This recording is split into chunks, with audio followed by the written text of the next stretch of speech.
और vice chairman और executive director अभिषेक गोयल।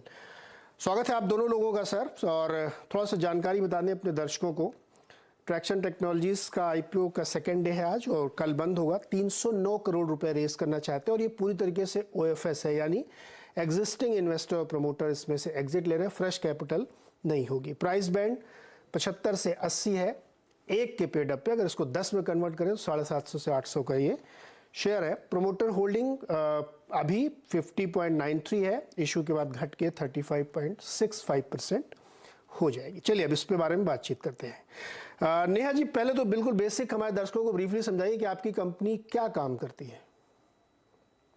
धन्यवाद पहले हमसे बात करने के लिए।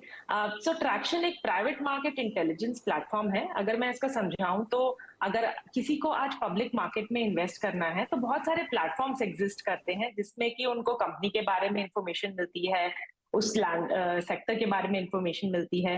बट अगर आज आप प्राइवेट मार्केट में इन्वेस्ट करना चाहते हैं तो वहां पे ज्यादा प्लेटफॉर्म्स नहीं एग्जिस्ट करते हैं। तो वही हम प्लेटफॉर्म बना रहे हैं और हम एक्चुअली ग्लोबल प्लेटफॉर्म बना रहे हैं। तो क्विक इंट्रोडक्शन अबाउट हम मेरा भी और अभिषेक का भी। जैसे मैं एक आईआईटी बॉम्बे की ग्रेजुएट हूँ और मैंने एक प्राइवेट मार्केट फंड में काम किया था, Sequoia Capital. And similarly Abhishek IIT Kanpur के ग्रेजुएट हैं और उन्होंने एक प्राइवेट फंड में काम किया था, एक्सेल पार्टनर्स। तो अगर आज आपको प्राइवेट मार्केट में इन्वेस्ट करना है तो ये हम ऐसा प्लेटफॉर्म बना रहे हैं, हम ग्लोबल प्लेटफॉर्म बना रहे हैं। और 9 इयर्स की जर्नी में हम आज ग्लोबली टॉप 5 प्लेटफॉर्म्स में आते हैं प्राइवेट मार्केट इंटेलिजेंस स्पेस में। अभिषेक जी, तो मोटे तौर पे समझ में आ रहा है कि आप प्राइवेट इक्विटी और वेंचर कैपिटल के लिए खास तौर पे काम करते हैं। ग्लोबल फुटप्रिंट है आपके, क्लाइंटेल आपका है और सास जिसको कहते हैं कि आपके प्लेटफॉर्म पे लोग काम करते हैं, आपको रॉयल्टी देते हैं। ये बेसिक इन्फॉर्मेशन है। आपकी इंडस्ट्री की ग्रोथ क्या है? अगर आप देखें लास्ट 10 साल में, तो पहले इन्वेस्टमेंट इन प्राइवेट मार्केट और स्टार्टअप से बहुत कम होता था। अभी आप देखेंगे तो हर तरफ यूनिकॉर्न वर्ड सुनने को मिलता है और बहुत सारे लोग प्राइवेट मार्केट में इन्वेस्ट कर रहे हैं। तो ये मार्केट काफी तेजी से बढ़ा है, काफी तेजी से रुझान आया है इस मार्केट में।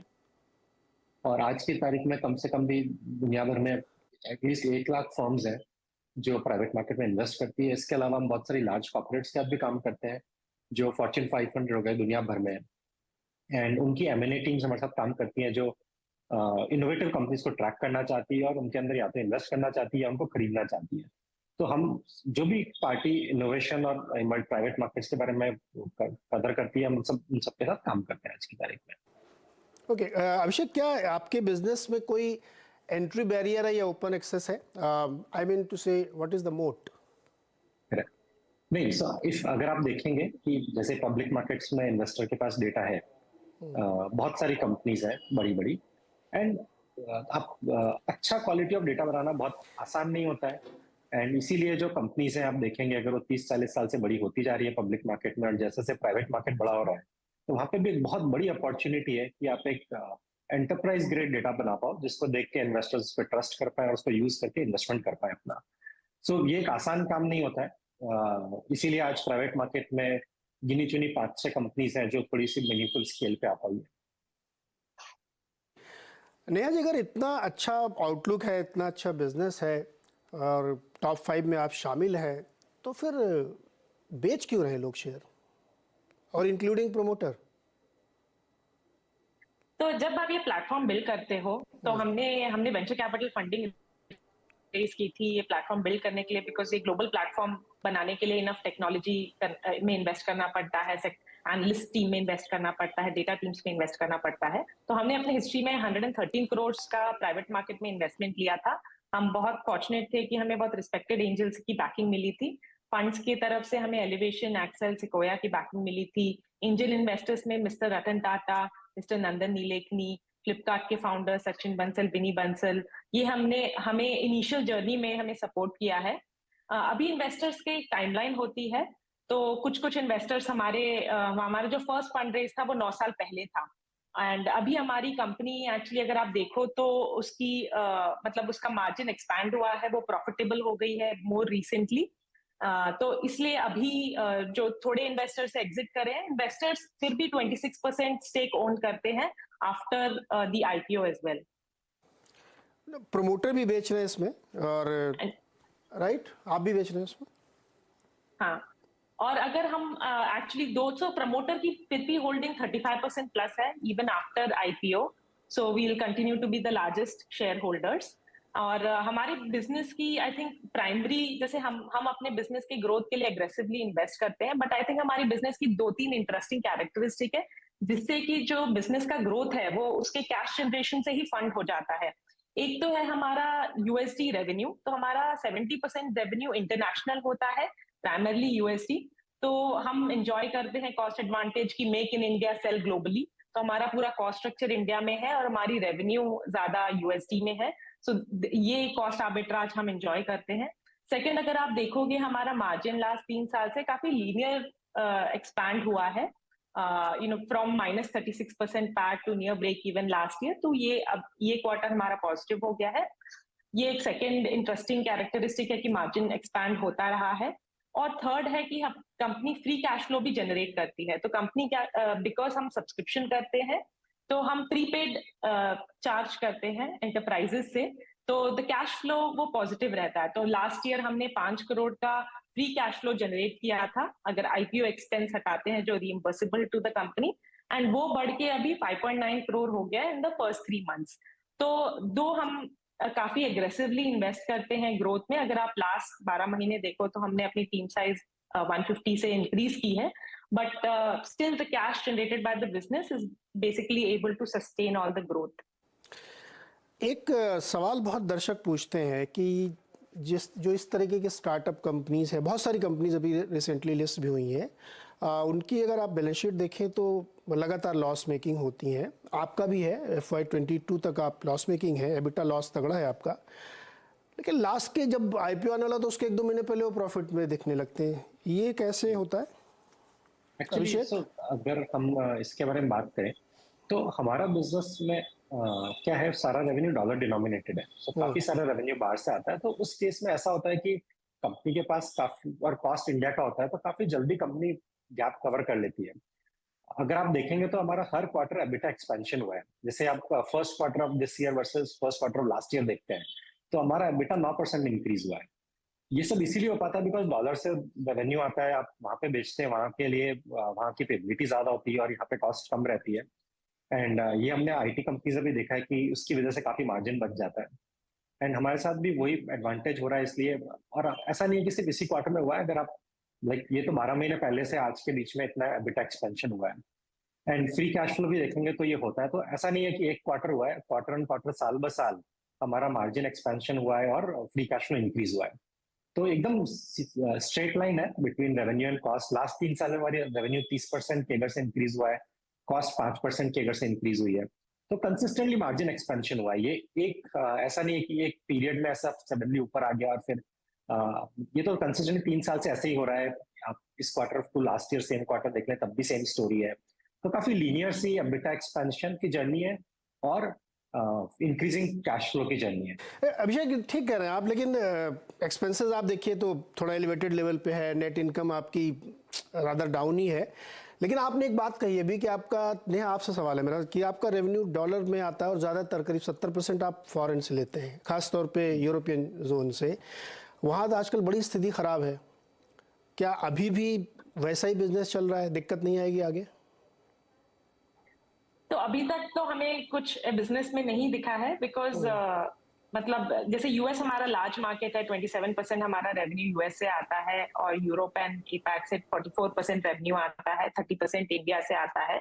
अगर लास्ट ईयर देखो तो सभी रीजन्स हमारे मोर देन 40% से ग्रो हुए हैं। तो ये आप सही बोल रहे हो कि थोड़ा आते रहते हैं चेंजेस, बट अगर आप 5-10 साल का देखो तो ये मार्केट काफी डीप हुआ है। जैसे अगर हम अभी देखें तो हम 1000 ऑर्गेनाइजेशंस के साथ वर्क करते हैं 50 डिफरेंट कंट्रीज में। हम still very small, like single digit percentage of the market है। तो may be because of that कि मार्केट काफी डीप है, तो अभी हमें ऐसे कोई कुछ चेंज नहीं दिखता है। बट आप सही बोल रहे हो कि थोड़ा स्लो और थोड़ा फास्ट वो चलता रहता है। आपकी इंडस्ट्री का, आपकी इंडस्ट्री, आपकी कंपनी का एट्रिशन रेट क्या है? अगर आप लास्ट क्वार्टर देखो तो 13.8 रहा है हमारा attrition. I think one of the reasons is कि जैसे एनुअल क्या है? तो लास्ट क्वार्टर का is 13.8, annual is more than 40%। 40-50% का एट्रिशन रेट है, मतलब हर दूसरा आदमी नौकरी छोड़ देता है।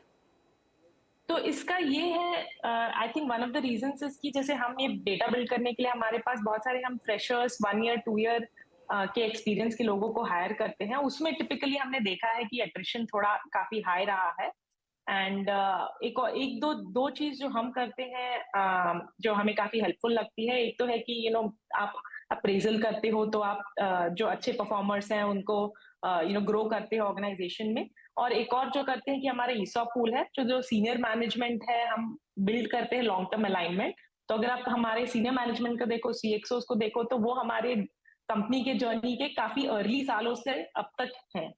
तो उन सबको 5 से ज्यादा साल हो गया है। तो that is one thing that we do. जो आईटी कंपनीज होती हैं या जो इस तरह कंपनीज होती हैं जो स्किल्ड सर्विस प्रोवाइड करती हैं, उनके लिए ह्यूमन रिसोर्स ही उनका सबसे बड़ा एसेट होता है, स्ट्रेटजिक एसेट होता है। अगर उसमें इस तरीके का एट्रिशन है तो डेफिनेटली आपकी कॉस्ट बहुत ऊपर जाएगी। आप ईसॉप के जरिए कंपनसेट करें या सीधे सीटीसी बढ़ाएं, ये कैसे कैप्चर करेंगे आप? तो बड़ा मुश्किल का दौर अगर आपका एट्रिशन रेट इतना ज़्यादा। इंडस्ट्री जो आईटी में हम लोग देख रहे थे 33-34%, आपको तो 40-45-50% तक है।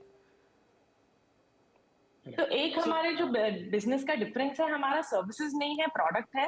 तो ऐसा नहीं है कि टीम्स बिल्ड करती है और सर्विसेज प्रोवाइड करती हैं, बट वो ये बहुत प्रोडक्टाइज्ड है। तो जैसे आज अगर किसी ने डेटा बिल्ड किया तो वो उसमें प्लेटफॉर्म में चला जाता है। तो अगर लास्ट 10 साल में भी अगर किसी ने किया है तो वो बेसिकली वो प्लेटफॉर्म में ऐड होता जाता है। तो ये हमारी थोड़ी सी डिफरेंस है फ्रॉम सर्विसेज, कि हमारा सर्विसेज नहीं है, मोर प्रोडक्टाइज्ड है। ओके अभिषेक जी, एक लास्ट क्वेश्चन। दुनिया भर में जो इंटरेस्ट रेट बहुत बढ़ रहे हैं, तो फ्री मनी कहें या रादर चीप मनी कहें, वो धीरे धीरे ख़त्म हो रही है। तो बहुत सारे जो लोग पहले बहुत पैसा डाल देते थे स्टार्टअप में, अब उनको ये समझ में आ रहा है कि अब ये पैसे की एक बड़ी कॉस्ट है, खासतौर पे यूएस में जहाँ से फ्री बहुत पैसा आता था, या इवन जापान से जहाँ बहुत पैसा आता था, क्योंकि कन्वर्जन में आपका बहुत पैसा जा रहा है।